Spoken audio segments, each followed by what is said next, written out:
مولوي یعقوب هند سره دفاعي اړیکې غواړو خو لومړی باید ډیپلوماټیک اړیکې ټینګې شي. په سلامونه مه هرکلی کوم. که غواړئ چې بشپړ معلومات ترلاسه کړئ نو تر پایه راسره اوسئ.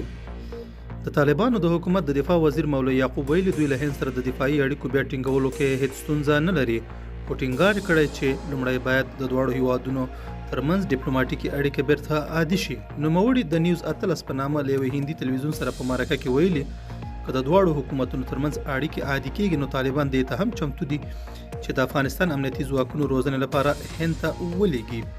مولوي یعقوب همداراز د هند پر حکومت غږ کړی چې کابل کې خپل تړل شوی سفارت بیا پرانیزي او همداراز د طالبانو سفیر ته اجازه ورکړي چې نوي ډیلي کې د افغانستان سفارت چارې سمبال کړي. د طالبانو د دفاع وزیر وایي که هند افغانستان ته خپل ډیپلوماټیک عمله بیرته استوي نو طالبان چمتو دي چې د امنیت برخه کې هر ډول تضمین ورکړي. نوموړي په دې مرکه کې یو ځل بیا ټینګار کړی چې د طالبانو حکومت د هند په ګډون د نړۍ له ټولو هیوادونو سره ښې اړیکې غواړي. مولوي یعقوب په دې مرکه کې د هغو بشري مرستو لپاره هم د هند مننه کړې ده چې په تیرو څو میاشتو کې افغانستان سره کړي دي.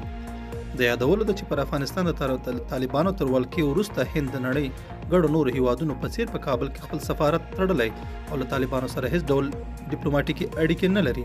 دا زموږ نننی چمتو شوی مطلب. تر بیا ښه وخت او ښې چارې.